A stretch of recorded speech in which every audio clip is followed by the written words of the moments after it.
নমস্কার বন্ধুরা, 2026 সালে দোল পূর্ণিমা যা ফাল্গুন মাসের পূর্ণিমা, হোলি, চন্দ্রগ্রহণের পূর্ণাঙ্গ সঠিক সময়সূচি, ভারত ও বাংলাদেশে পূর্ণিমা তিথি কখন শুরু হবে, চন্দ্রগ্রহণ কখন শুরু ও শেষ হবে, এর সময়কাল, সূতককাল, বিধিনিষেধ এবং যেহেতু এবার দোল পূর্ণিমায় গ্রহণ থাকছে তাই আদৌ কি দোল পূর্ণিমা পালন করা যাবে, সবটাই সঠিকভাবে জানবেন আজকের এই পর্বে। আশা রাখি সকলে ভালো আছেন। সিংহরায় ডোরবেলে তথ্য সমৃদ্ধ আজকের এই ভিডিওতে আপনাদের সকলকে স্বাগত জানিয়ে আমরা মূল আলোচনায় সরাসরি প্রবেশ করছি। 2026 সালে দোলযাত্রা ইংরাজি 3রা মার্চ মঙ্গলবার, বাংলার 18ই ফাল্গুন 1432 বঙ্গাব্দে পালিত হবে। হোলি বা রং খেলা ঠিক তার পরদিন ইংরাজি 4ঠা মার্চ বুধবার, বাংলার 19শে ফাল্গুন পালন করতে হবে।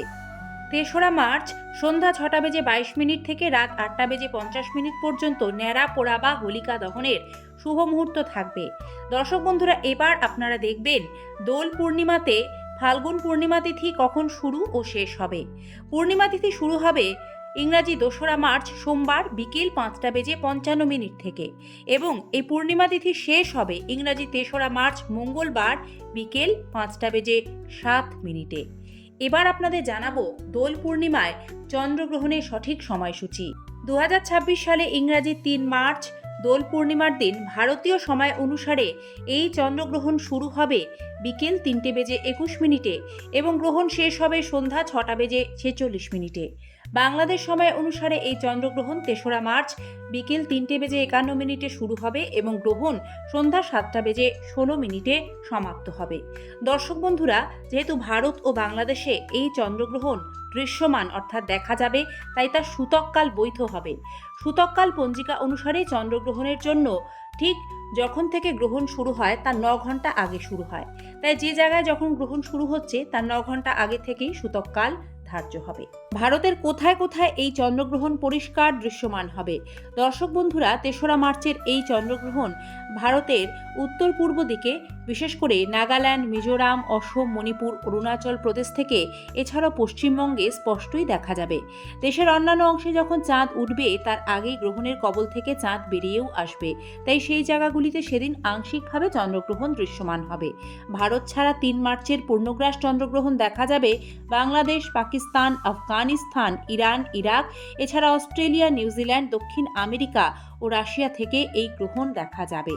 গ্রহণের সময় সূতক সময়কালের প্রতি বিশেষ মনোযোগ দিতে হয়। সূতক এমন একটি সময় যখন গ্রহণের আগে ও পরে কিছু নিয়ম মেনে চলতে হয়। বিশেষ করে গর্ভবতী মহিলাদের গ্রহণে কিছু নিষেধ থাকে। এ সময় ধর্মীয় কার্যকলাপ ও প্রার্থনা সকলকে এড়িয়ে চলতে হবে। তাছাড়া নতুন করে কোনো খাবার গ্রহণের মধ্যে রান্না করতে নেই। আগে থেকে তৈরি করা খাবারে তুলসী পাতা দিয়ে রাখতে পারেন। উল্লেখযোগ্যভাবে ভারতে 3রা মার্চ চন্দ্রোদয়ের আগেই চন্দ্রগ্রহণ শেষ হবে, তাই হোলিকা দহনের দিনে এই চন্দ্রগ্রহণকে গ্রস্তদয় গ্রহণ বলা হচ্ছে। সূতক সময়কালে ঈশ্বরের মূর্তি স্পর্শ করবেন না। গ্রহণ শেষ হওয়ার পর গঙ্গা জলে স্নান করুন, বাড়ি ঘরদোর পরিষ্কার করুন, গঙ্গা জল ছিটিয়ে দিন, আপনার পূজা স্থান পরিষ্কার করুন। গ্রহণের সময় যে যার ইষ্টমন্ত্র জপ করুন, কারণ গ্রহণ শুনলে আমাদের মন মস্তিষ্ক অশান্ত থাকে।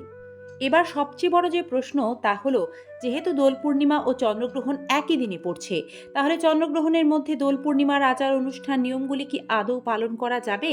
সাধারণত সূতককালে তো কোনো শুভ কাজ বা পূজাপাঠ করতে নেই, তবে বিশেষজ্ঞরা পরামর্শ দিচ্ছেন হোলিকা দহন, দোল উৎসব, একে অপরকে দোলের রং লাগানো বা আবির মাখানো, এই নিয়মগুলি সূতক বিধি মেনে চলা অত্যন্ত আবশ্যক। তাই বিশেষজ্ঞরা পরামর্শ দিচ্ছেন দোল পূর্ণিমার দিন গ্রহণ সময়ের আগে বা পরে এই কাজগুলি করবেন, গ্রহণ চলাকালীন ভুল করেও নয়। দর্শক বন্ধুরা, দোল পূর্ণিমায় শ্রী সত্যনারায়ণ পূজা করার শুভ সময় থাকবে ইংরাজি 3রা মার্চ মঙ্গলবার সন্ধ্যা 6:47 থেকে রাত্রি 7:59 মধ্যে। এ সময় যেহেতু চন্দ্রগ্রহণ ছেড়ে যাবে তাই নিশ্চিন্তে শ্রী সত্যনারায়ণ পূজা করা যাবে। বিশেষভাবে জানাই, দোল পূর্ণিমাকে গৌর পূর্ণিমাও বলা হয়, কারণ দোল পূর্ণিমার দিনেই শ্রী শ্রী চৈতন্য মহাপ্রভুর শুভ আবির্ভাব তিথি। এটি বৈষ্ণব সম্প্রদায়ের কাছে অতি পুণ্যতিথি। তারা এ তিথি মহাভক্তি সহযোগে পালন করে থাকে। বৈজ্ঞানিকদের মতে এবছর এই চন্দ্রগ্রহণ ও ব্লাড মুন খুবই সুন্দর হবে। রাতের আকাশে এই রক্তিম বর্ণের চাঁদ সকলের নজর কাড়বে নিঃসন্দেহে। দোল পূর্ণিমা ও চন্দ্রগ্রহণের বিধিনিষেধগুলি সঠিকভাবে পালন করলে বছরভর তা সুফল লাভ করবেন। ঈশ্বরের কৃপায় সকলের মঙ্গল হোক, ভালো থাকবেন। দোল পূর্ণিমার অগ্রিম শুভেচ্ছা। আজ এ পর্যন্তই। যাতে সকলে বিষয়গুলি জানবার সুযোগ পায়, বিনম্র অনুরোধ সকলের মাঝে ভিডিওটি শেয়ার করতে পারেন এবং নিয়মিত এই ধরনের তথ্য সমৃদ্ধ ভিডিও দেখতে আমাদের সাথে থাকবেন। ভালো থাকবেন। আজ তবে অনুমতি দিন। দেখা হবে আবারও আগামী পর্বে। ধন্যবাদ। নমস্কার।